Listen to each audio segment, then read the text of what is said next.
एक मित्र ने प्रश्न पूछा है कि विपश्यना के दौरान में अपने भगवान को, उसके बारे में सोचने को मना किया जाता है। योगा करने से मना किया जाता है और यह कहा जाता है कि अपने निजी समय में किसी भी प्रकार की सोच विचार नहीं करनी चाहिए और बंद कमरे में सर्दियों में भी सूर्य की रोशनी नहीं आने देते, तब ध्यान करवाया जाता है। और हर कोई यही कहता है कि अगर कोई संशय हो तो पूछना चाहिए, संशय का हल निकालना चाहिए, लेकिन यहाँ तो कुछ भी बात पूछने नहीं देते और कहते हैं कि निजी समय में किसी भी प्रकार का सोच विचार मत करो। तो क्या पॉजिटिविटी और अच्छी सोच रखने से विपश्यना मना करता है? विपश्यना हमें सत्य से किस तरह से पास लाता है, सत्य के पास लाता है? कुछ इस तरह का प्रश्न पूछा है इन मित्र ने। यह प्रश्न अच्छा है क्योंकि हर किसी व्यक्ति को जो भी विपश्यना शिविर में गया है या विपश्यना करना चाहता है, ध्यान करना चाहता है, किसी गाइड के द्वारा बताई गई विधि को अपने जीवन में उतारना चाहता है, तो उसके लिए यह जरूरी है कि उसके अंदर जो भी संशय हो उसका वो निवारण करे। और विपश्यना में अगर इस तरह के संशय पहले ही दिन हमारे अंदर आ जाते हैं तो फिर यह जरूरी है कि इसके संबंध में हमें उत्तर मिले। पहली बात तो यह समझना चाहिए कि क्या ऐसा हो सकता है कि हम अपने को बिल्कुल ही फ्री कर दें, क्योंकि इन मित्र ने बात की है कि फिर हम फ्रीडम में कैसे रहेंगे अगर इस तरह का बोझ हम पर लादा जाएगा। फ्रीडम तो सबसे पहले आज हम विपश्यना के लिए अपने को तैयार कर रहे हैं, अगर ध्यान के लिए तैयार कर रहे हैं, अगर ध्यान के बारे में सोच कर विचार कर हम आए हैं अगर शिविर में या विपश्यना करने का प्लान कर रहे हैं, तो सबसे पहले यह प्रश्न तो जरूर ही आया होगा कि कहीं न कहीं तो हम परेशान हैं, तभी हम विपश्यना की तरफ बढ़े, ध्यान की तरफ बढ़े। कहीं न कहीं तो कोई कमी हमारे अंदर हमें महसूस हुई है कि अभी तक हमें कोई तृप्ति नहीं मिली, कोई खुशी नहीं मिली, कोई शांति नहीं मिली, कोई स्थिरता नहीं मिली। मन की शांति के लिए हम विपश्यना करना चाहते हैं, ध्यान करना चाहते हैं।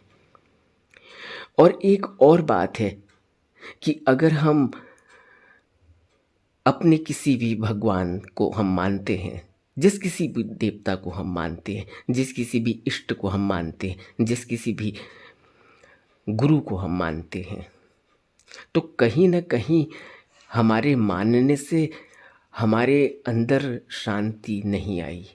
कहीं न कहीं हमारी पूजा पद्धति जो भी हमने की या कर रहे हैं उनसे हमें कोई शांति नहीं मिली। कहीं न कहीं कमी अभी भी हमें महसूस हुई है। हमने जो भी धर्म ग्रंथ पढ़े, हमने जो भी स्वाध्याय किया, हमने जो भी चर्चाएं सुनी, जो भी श्रवण किया, हमने जो भी आध्यात्म में अब तक अपनी तरफ से जो भी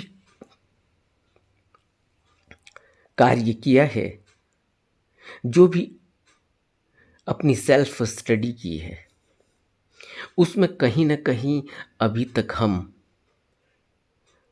कमी ही महसूस हमें हुई है। इस वजह से हम अब तक यह कमी को दूर करने का प्रयास करते रहे हैं और आज हम विपश्यना या ध्यान के माध्यम से अपने आप को, अपने मन को शांत करना चाहते हैं। हमारे अंदर स्थिरता आए, खुशी आए, शांति आए। प्रश्न उठता है कि यह क्यों नहीं हो पाया अब तक? आज अगर हम इस मुकाम पर पहुंचे हैं तो सबसे पहली बात तो यह है कि अपने आप को अब बिल्कुल फ्री कर दें। बुद्ध कहते हैं धम्मपद में कि अगर आप आध्यात्म की तरफ बढ़ना चाहते हो तो सबसे पहले तो अपनी अवधारणाओं को गिरा दो। धारणाएं, सिद्धांत, कुरीतियां और किसी भी प्रकार से अगर हम फंसे हुए हैं उन सब से मुक्त हो जाओ। अगर एक बार हम इन सब से अपने आप को ऊपर उठा लें, अपने आप को इनसे अलग कर लें, किसी भी प्रकार की रूढ़िवादिता से, किसी भी प्रकार की कुरीति से, किसी भी प्रकार के दिखावे से, किसी भी प्रकार की धारणा से, किसी भी प्रकार के ध्यान से, किसी भी प्रकार की पूजा पद्धति से, क्योंकि अभी तक हमने सब किया है। तो एक बार ऐसा करो कि सबको किनारे कर दो और अपने आप को बिल्कुल ही फ्री कर दो, अपने आप को बिल्कुल ही रिलैक्स कर लो। अपने आप को ऐसा बना लो जैसे आप बिल्कुल ही नए हो और आप कुछ भी नहीं जानते। आप तभी जैसे एक छोटा सा बच्चा स्कूल जाता है तो अगर वो यह कहे कि वो जानता है तो फिर वो सीख नहीं पाएगा। अगर वो यह कहे कि ये तो मेरी माँ ने मेरे को पहले ही पढ़ा दिया तो फिर वो उसमें रुचि नहीं लेगा। वो हर बात में रुचि लेता है। आपने कभी ख्याल किया, जैसा भी उसको उसकी टीचर पढ़ाती है वो उसमें रुचि लेता है। अगर रुचि नहीं लेता तो उसको कैसे रुचि आए, कैसे उसका ध्यान लगे, उस तरह से उसको समझाया बुझाया जाता है।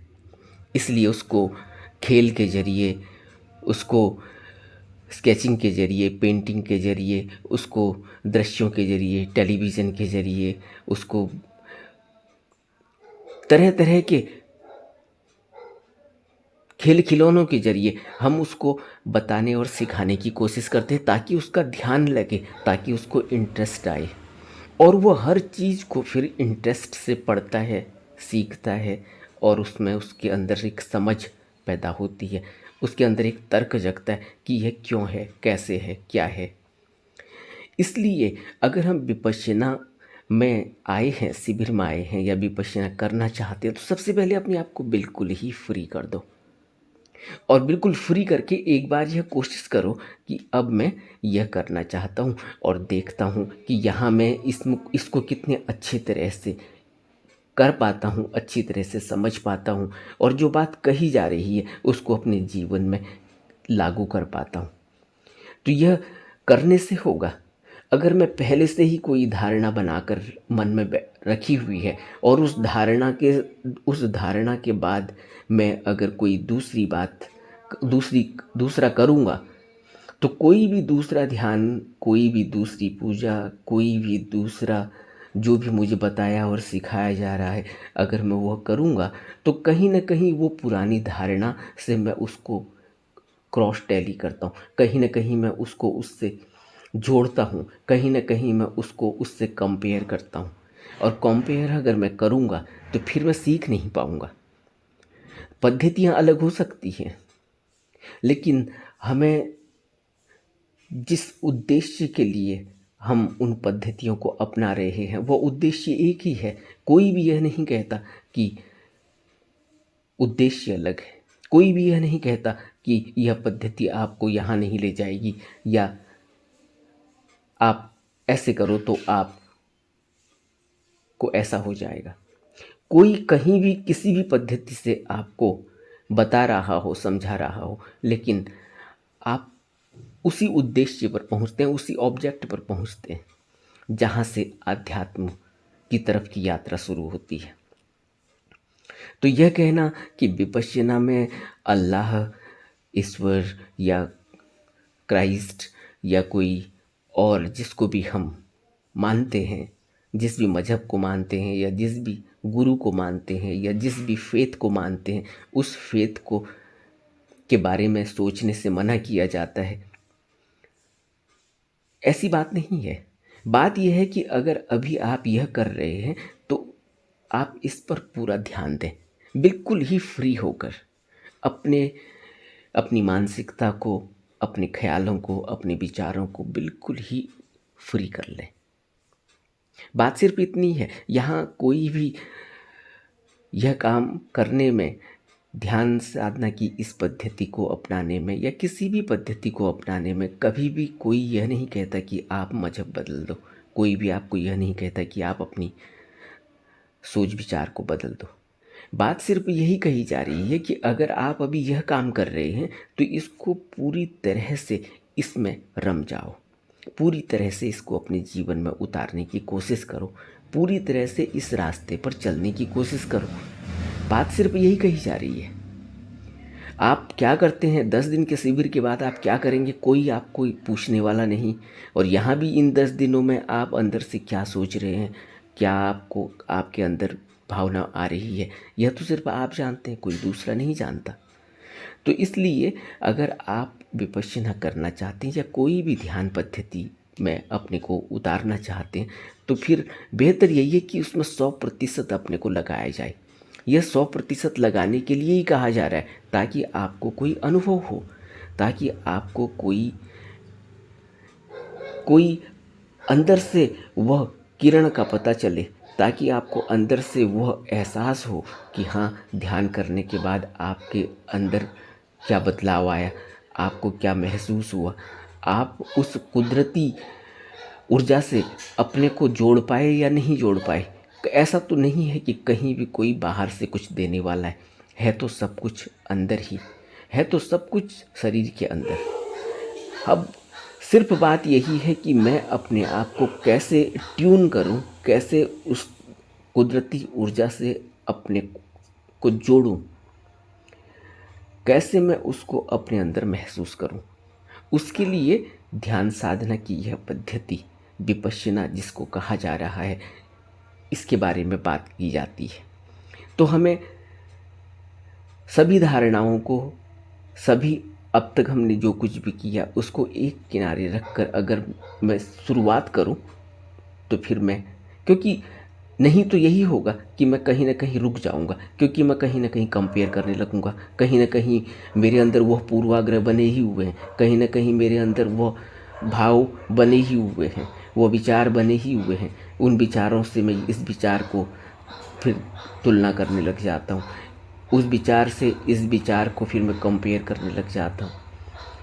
फिर मैं दोनों में यही सोचता हूँ कि यह बेहतर है या यह बेहतर है, और मैं कर नहीं पाता। क्या बेहतर है क्या नहीं है इसमें अभी हमने नहीं पढ़ना। अपने आप को बिल्कुल ही एक छोटे बच्चे की तरह बिल्कुल ऐसे ही रख देना है कि मैं कुछ नहीं जानता, और जो कुछ भी हो रहा है मैं उसको अब एक शुरुआत करने की तरह, जैसे बिल्कुल ही शुरुआत में एक छोटा सा बच्चा स्कूल में जो कुछ भी उसको बताया जाता है उसको पढ़ता है, वैसे ही मुझे अब यहाँ सीखना है। इस तरह से अगर हम लें तो फिर हम उस अनुभव को महसूस करेंगे जो कुदरती हमारे अंदर एक ऊर्जा लगातार बह रही है। दूसरी बात यह है कि योगा नहीं करने की सलाह दी जाती है, क्योंकि अगर मैं अपने इस समय को फिर वही जो यहाँ बताया जा रहा है, यहाँ तो सिर्फ आपको कुदरत से जुड़ने की बात कही जा रही है, अपनी तरफ से कुछ भी नहीं करने को इसलिए कहा जा रहा है क्योंकि कुदरती तौर पर हम सांस ले ही रहे हैं।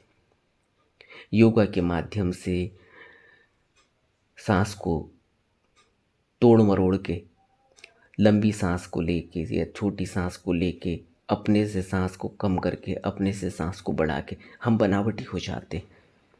कुदरती तौर पर जो कुछ भी हो रहा है उसको सिर्फ महसूस करना है। महसूस करने वाला कौन है, और महसूस करने के अलावा जो महसूस हो रही है चीज़, वह क्या है। दोनों अलग अलग चीज़ें। इसको हमें ख्याल करना है कि कोई एक ऐसा अंदर से कोई ऑब्जर्व करने वाला है जो ऑब्जर्व कर रहा है हमारी हर एक्टिविटीज़ को, चाहे वो कुदरती तौर से हो रही हो, चाहे वो बनावटी तौर से हो रही हो। उस ऑब्जर्व करने वाले ऑब्जर्वर को हमने अच्छे से अपने जीवन में देखना है कि यह ऑब्जर्वर हमारा कितना स्ट्रांग है, यह ऑब्जर्वर हमारा कितना मजबूत है, इस ऑब्जर्वर तक हम कैसे पहुंच सकते हैं जो ऑब्जर्व कर रहा है। लेकिन ऑब्जर्व कर रहा है लेकिन हम उसको कभी भी उससे संपर्क नहीं बना पाते, उसको हम चौबीसों घंटे अपने से जोड़ नहीं पाते। इसलिए यहाँ कुछ भी योगा जैसा नहीं करना, यहाँ कुछ भी रिचुअल नहीं करना, यहाँ कुछ भी धारणा के हिसाब से नहीं करना, यह कहा जा रहा है। बाकी यह नहीं कहा जा रहा है कि आप कोई मजहब छोड़ दो, यह नहीं कहा जा रहा है कि आपको यह नहीं करना, इसको इस छोड़ दो, उसको छोड़ दो। आपको जो मर्जी करना है वो करो। लेकिन अगर आप ध्यान कर रहे हैं, विपश्यना कर रहे हैं, तो विपश्यना में पूरा का पूरा डूबना जरूरी है। विपश्यना में जब पूरा डूबेंगे, क्योंकि यह कुदरती है, इसमें आर्टिफिशियल कुछ भी नहीं, इसमें कुछ भी अपनी तरफ से डालना ही नहीं है। आप जो कुछ भी कर रहे हो, जो कुछ भी पूजा पाठ कर रहे हो, पद्धति आपने अपनाई भी हो, उसको आप कर रहे हैं, नहीं कर रहेंगे, आगे करेंगे नहीं करेंगे, यह आपके ऊपर निर्भर करता है। लेकिन कुदरती तौर पर जुड़ने के लिए, कुदरत से अपने आप को समझने के लिए कि यह कुदरत जो मेरे अंदर बह रही है, मेरे को बना रही है, बिगाड़ रही है, फिर बना रही है, फिर बिगाड़ रही है, रोज़ मैं बनता हूँ, रोज़ मैं टूटता हूँ, रोज़ मैं जीता हूँ, रोज़ मैं मरता हूँ। इस बात को महसूस करने के लिए मुझे कुदरत के हिसाब से चलना होगा। अगर मैं आर्टिफिशियल चलूँगा, अपने हिसाब से चलूँगा, अपने हिसाब का अर्थ है कि मन जैसा कर रहा है। मन तो क्या करता है? मन अवधारणाओं और सिद्धांतों के हिसाब से चलता है। मन वही करता है जो हमने उसके अंदर फीड किया हुआ है। मन में किसी तरीके की हमारे पास ऐसी हम ट्यूनिंग हुई है, मन को हमने एक ऐसी कंडीशनिंग उसमें कर रखी है, वही कंडीशनिंग के हिसाब से मन चलता है। अब यहाँ जब कहा जा रहा है कि आपको इस कंडीशनिंग को दरकिनार कर देना है, बात सिर्फ यही कही जा रही है।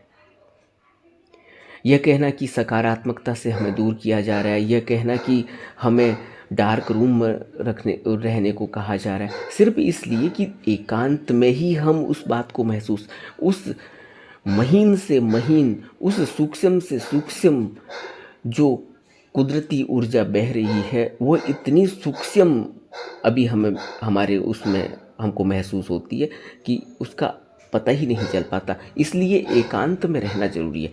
एकांत में उसका एहसास होगा तो फिर हम उससे धीरे धीरे उस तार को हम पकड़ पाएंगे, उससे जुड़ पाएंगे। इसलिए हमें एकांत में रहने की सलाह दी जाती है। जितना हम बोलेंगे उतने ही विचार फिर उठेंगे, जितना हम बातों में एक्सचेंज करेंगे, बातों को एक्सचेंज करेंगे, उतने ही और विचार हमारे अंदर से उठेंगे। इसलिए बातों को न करना, इसलिए विचारों से दूर रहना, इसलिए अपने एकांत में दिनों को बिताना कहा जाता है। उसमें कोई ऐसा प्रतिबंध नहीं लगाया जा रहा है पूरी ज़िंदगी के लिए कि तुम्हें ऐसे ही रहना, तुम्हें जैसे मर्जी रहना है वैसे रहो। लेकिन अगर तुम अपने आप को उस कुदरती ऊर्जा से जोड़ना चाहते हो, विपश्यना के जरिए अपने अंदर उस हकीकत को, उस सत्य को, शाश्वत सत्य के दर्शन करना चाहते हो, उसको अनुभव करना चाहते हो, तो उसके लिए फिर कुदरती हिसाब से ही चलना होगा। आर्टिफिशियल हिसाब से हम नहीं चल पाएंगे। इसलिए अगर कोई व्यक्ति मनचाहे धर्म की स्थापना करता हो, मनचाहे बनावटी ढंग से उसका प्रतिपादन करता हो, बेकार की बारीकियों को छांटता हो, बेकार के सिद्धांतों को स्वीकार करता हो, तो उससे संसार में वह सफल हो जाएगा, अपने सिद्धांतों को पालेगा, सफल हो जाएगा, ऐसी बात नहीं है। क्योंकि संसार में सत्य तो एक ही है, एक ही सत्य से पूरा संसार चल रहा है, अलग अलग सत्य नहीं है। तो इसलिए एक ही विषय में अनेक सत्य हो नहीं सकते। और अनेक सिद्धांतों पर विचार कर चुकने के बाद ही हम इस विधि को या इस ध्यान साधना को करने के लिए आए हैं। तो यह तो सारे सिद्धांत हमने पहले या तो आजमा लिए हैं या हम इनको आजमाना नहीं चाहते। अब हम ध्यान साधना करना चाहते, तो बेहतर यही है कि फिर इन सिद्धांतों को हम एक किनारे पर रख दें अभी कुछ दिनों के लिए, क्योंकि जो पाप में ही सर्वथा अलिप्त हैं, क्या हम कभी अगर पाप से ऊपर उठना चाहें तो पहले हमें पाप में अगर हम लिप्त हैं तो उस पाप को छोड़ना होगा, तभी हम पाप से ऊपर उठ पाएंगे। अगर हम यह कहें कि हम पाप में भी लिप्त रहें, अगर हम यह कहें कि हम यह भी करते रहें, हम वह भी करते रहें, मैं यह नहीं कह रहा हूँ कि कोई ऐसा पूजा करना, पाठ करना या धर्म ग्रंथों का स्वाध्याय करना कोई पाप है, कुछ नहीं है। आप करें, आप अच्छी शिक्षा लें, आप अच्छी तरह से जो भी पढ़ रहे हैं, जो भी कर रहे हैं उसको समझें और उसको तर्कसंगत तरीके से समझने की कोशिश करें। क्योंकि एक बात तो यह जरूर है कि हम बचपन से ही अपने को जानने की कोशिश करते हैं, बचपन से ही हम भगवान को जानने की कोशिश करते हैं, भगवान को महसूस करने की कोशिश करते हैं, लेकिन अभी हम उसको महसूस नहीं कर पाए। अभी हम उस शांति और उस स्थिरता को अपने अंदर नहीं पा पाए। तो ज़रूरी है कि फिर अगर हम यह करना चाहते हैं तो फिर बाकी जो कुछ भी हमने अब तक किया है उससे अपने ध्यान को हटाना होगा। अगर ध्यान वहाँ भी लगा है फिर ध्यान यहाँ भी लगेगा तो फिर वही स्थिति हो जाने वाली है, क्योंकि फिर हम पूरी तरह से 100% अपने आप को इस साधना में नहीं लगा पाएंगे। चाहे कोई भी साधना करें, आप अगर अपनी ही इच्छा से अभी तक जो भी साधना कर रहे थे फिर उसी साधना में आपको 100% लगना चाहिए। अगर आप विपश्यना में आए हैं तो विपश्यना में 100% लगिए। आप विपश्यना भी करना चाहते हैं, आप फिर जो अभी तक कर रहे थे उसको भी करना चाहते हैं, इसका मतलब ये है कि आप इसके बारे में भी कुछ जानना और सीखना चाहते हैं। तो बेहतर यही है कि फिर इसी के बारे में जानना और सीखना किया जाए अभी जो भी आपके पास वक्त है। अब यह कहना कि मैं वह भी करूँगा, मैं वह भी करूँगा, मैं वह भी करूँगा, तो फिर आप ज्ञान तो ले सकते हैं, आपको पता तो चलेगा कि विपश्यना ऐसे ऐसे करते हैं, ऐसे ऐसे मेथड हैं और ऐसे बैठते हैं, ऐसे उठते हैं, ऐसे तरीके से करते हैं, वो सब आपको पता चल जाएगा। लेकिन अनुभव, इतना ही अनुभव जितना अनुभव आपको और किसी विधि के जरिए आपको मिला है वैसा ही अनुभव आपको यहाँ भी फिर मिलेगा। फिर आप कहेंगे कि यह भी कोई काम की विधि नहीं, क्योंकि मैंने यह भी करके देख लिया, मैंने यह भी करके देख लिया, मैंने यह भी करके देख लिया, मैंने मस्जिद में नमाज भी पढ़ी, मैंने बाइबल भी पढ़ी, मैंने गीता भी पढ़ी, मैंने और कोई धर्म ग्रंथ भी पढ़े, मैं गुरुद्वारे में भी गया, लेकिन अभी तक मुझे भगवान का पता नहीं चला। लोग अक्सर ऐसे ही कहते हैं, लेकिन वो यह बात नहीं समझ रहे कि वो ज्ञान लेने के लिए, ज्ञान अर्जित करने के लिए यह सब कुछ करते हैं, लेकिन कहीं भी वो 100% अपने को लगा नहीं पाए। इसलिए कहा जा रहा है कि अपने को 100% लगाइए। आप क्या करते थे, क्या नहीं करते थे, इससे कोई लेना देना नहीं है। आप एक ह्यूमन बीइंग हैं और एक ह्यूमन बीइंग को अगर तलाश है जो वो कर सकता है, क्योंकि उसके अंदर तर्क की क्षमता है, उसके अंदर सोचने समझने की क्षमता है, तो वह कर सकता है, वह अपना उत्थान कर सकता है, वह अपने आप को मनुष्य पद से भगवान पद तक पहुंच सकता है। यह उसके अंदर है। यह जितने भी बुद्ध पुरुष हुए उन्होंने यह सब हमें करके दिखाया, एक उदाहरण बन के दिखाया है। तो मनुष्य के अंदर पूरी क्षमता है, लेकिन वह क्षमता तभी जगेगी जब मैं पूरी तरह से अपने को संकल्प से लगाऊंगा। अगर मैं पूरे संकल्प से अपने को न लगाऊं और फिर वही सिद्धांत और अवधारणाओं में ही उलझा रहूं, या उन सिद्धांतों और अवधारणाओं को हम अब तक अगर सिंप्लीफाई कर पाए होते, उनको अगर हमने उनके अंदर घुस के हमने उन सिद्धांतों को समझा होता, उन अवधारणाओं को समझा होता, तो तब भी हम कहीं पहुंच जाते। लेकिन अब हम सिर्फ उन अवधारणाओं को समझते नहीं, सिर्फ उन पर लकीर के फ़कीर की तरह चले जाते हैं। इसलिए फिर हमारी प्रगति नहीं हो पाती। क्योंकि हम, एक छोटी सी बात आप देखिए, हम कोई भी आरती गाते हैं भगवान के आगे, एक भगवान की धारणा हमने बनाई हुई है, हम कोई आरती गाते हैं, उस आरती में जो जो भी शब्दों का इस्तेमाल किया है हमने, उन शब्दों का इस्तेमाल तो हमने किया, लेकिन कभी हमने उनको अपने जीवन में गहराई में समझने की कोशिश नहीं की। कभी भी मैं उस आरती में जो मैं अपने लिए कह रहा हूँ कि मैं कपटी हूँ, मैं कामी हूँ, मैं मिथ्याचरण करने वाला हूँ, मैं कुमति मेरे अंदर है, मैं कैसे, मैं दीन हूँ, दरिद्र हूँ, मैं कैसे तुम तक पहुँच पाऊँगा, मैं कैसे तुमको पाऊँ, मैं अहम से भरा हूँ, मैं अहंकारी हूँ, मैं नीच हूँ, मैं बहुत पतित हूँ, पापी हूँ। यह सब शब्दों का इस्तेमाल हम करते हैं जब हम भगवान के आगे अपनी अरदास करते हैं, आरती करते हैं। लेकिन क्या हमने ज़िंदगी में वाकई में यह रियलाइज़ किया अपने को कि मैं वाकई में पापी हूँ? क्या मैंने यह रियलाइज़ किया कि मैं वाकई में कामी हूँ, कुटिल हूँ, पतित हूँ, दीन हूँ, दुखी हूँ? क्या मैंने कभी यह वाकई में रियलाइज़ किया कि मैं अज्ञानी हूँ? इतनी सी बात है, अगर मैं रियलाइज़ करता कि मैं अज्ञानी हूँ, तो फिर यह बात ही नहीं उठती कि मैं विपश्यना करने के लिए गया हूँ और मेरे अंदर यह बात उठ रही है कि यह ऐसा करने से क्यों मना कर रहे हैं, ये क्यों कह रहे हैं कि तुम ऐसा नहीं करोगे, तुम ऐसा नहीं करोगे, तुम ऐसा नहीं करोगे।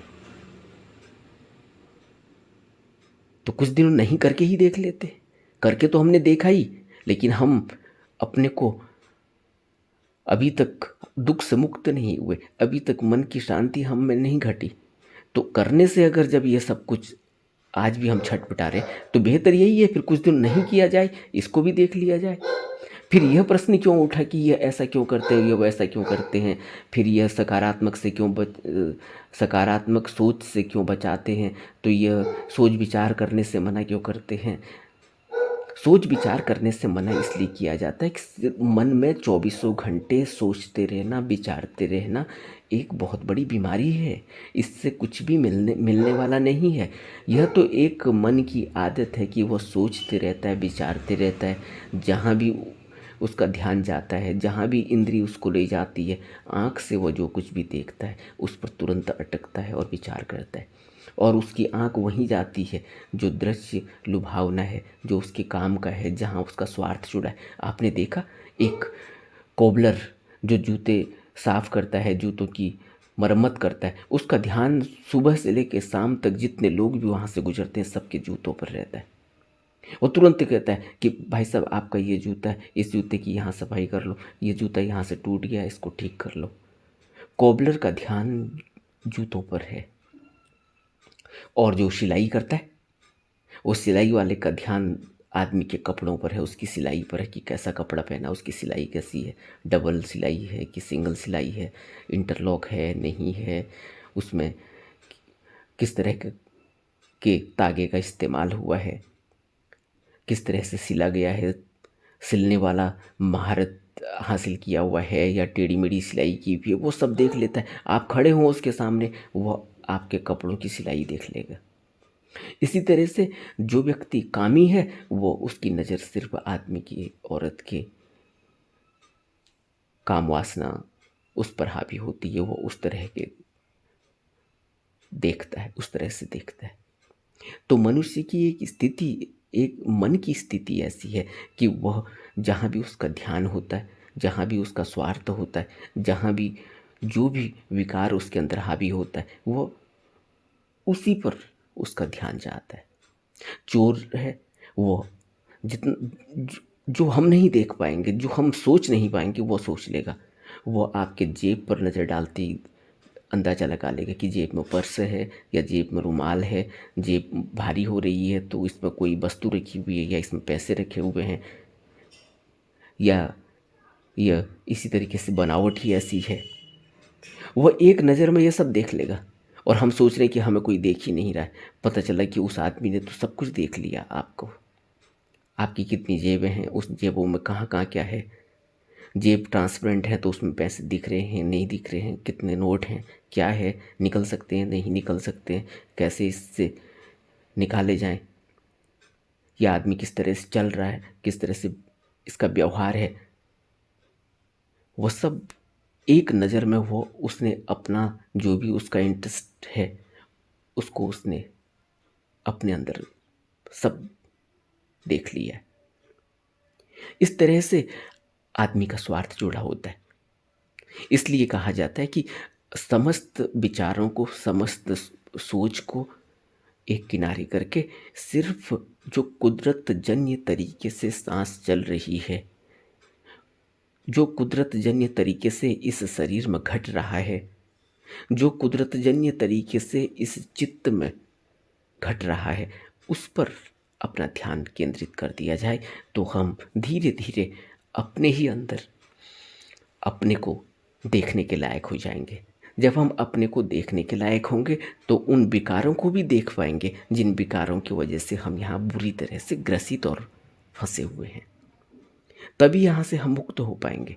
अगर हम यह सोचें कि हम कोई बाहरी दिखावा करके, कोई ज़ोर ज़ोर से आरती पढ़कर या आरती गाकर या ज़ोर ज़ोर से कुछ इस तरह का बाहरी कार्यकलाप करके अगर हम अपने को, अपने अंदर उस ऊर्जा को महसूस कर पाएंगे तो यह मुश्किल का काम है। इसीलिए बुद्धों ने घर छोड़ा, इसीलिए बुद्धों ने एकांत में जाकर अभ्यास किया है। कितने संत भारत में हुए, इन उन संतों की अगर आप स्टोरी पढ़ेंगे, उन संतों के जीवन को अगर आप पढ़ेंगे तो उनके जीवन से हमें यह शिक्षा मिलती है कि मनुष्य के लिए अपने आप को खोजने के लिए, मनुष्य को उस कुदरती ऊर्जा से संबंध जोड़ने के लिए, मनुष्य को उस करतार के साथ संबंध जोड़ने के लिए, मनुष्य को उस भगवान से जुड़ने के लिए, महसूस करने के लिए एकांत की आवश्यकता होती है। अपने अंदर खोजने और अपने अंदर महसूस करने की आवश्यकता होती है। जब अपने अंदर खोजा जाएगा, अपने अंदर महसूस होगा, तब दूसरे में भी महसूस हो सकता है। आपने देखा एक व्यक्ति बीमार हो और बीमारी से फिर ठीक हो जाए, तब जब वो दूसरे व्यक्ति किसी बीमार को देखता है, किसी बीमार से मिलता है, तब उसको उस बीमार के अंदर अभी क्या चल रहा है, उसकी क्या गति हो रही है, उसको कितनी पीड़ा हो रही है, उसके लिए क्या किया जाना चाहिए, वो अभी क्या कितना दुखी है, यह महसूस कर सकता है क्योंकि यह उससे गुजरा है। लेकिन अगर कोई व्यक्ति उस बीमारी से गुजरा ही नहीं, कभी उसने उस तरह से झेला ही नहीं, तो वह व्यक्ति फिर महसूस नहीं कर पाएगा। ऊपर ही ऊपर वो सब कुछ कर सकता है लेकिन उसके अंदर वह भाव नहीं पैदा हो पाएगा, उसके अंदर वह गहराई नहीं है समझने की। क्योंकि उसका अनुभव नहीं है। इसलिए जैसे जैसे उम्र के साथ साथ मनुष्य अनुभव लेता जाता है, जिंदगी से अनुभव लेता है, अपने घटनाओं से अनुभव लेता है, अपने बीती हुई जिंदगी से अनुभव लेता है, तब उसको एक परिपक्वता आती है, तब उसको एक मैच्योरिटी आती है, तब वो दूसरे को भी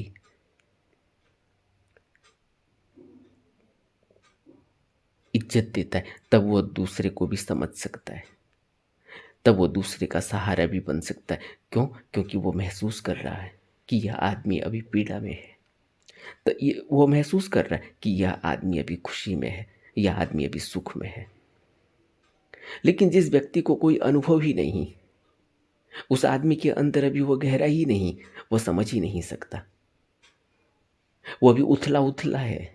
अभी उसको न तो जीवन से कुछ सीखने को मिला है, न उसको अपनी जीवन में उन घटनाओं से सीखने को मिला है।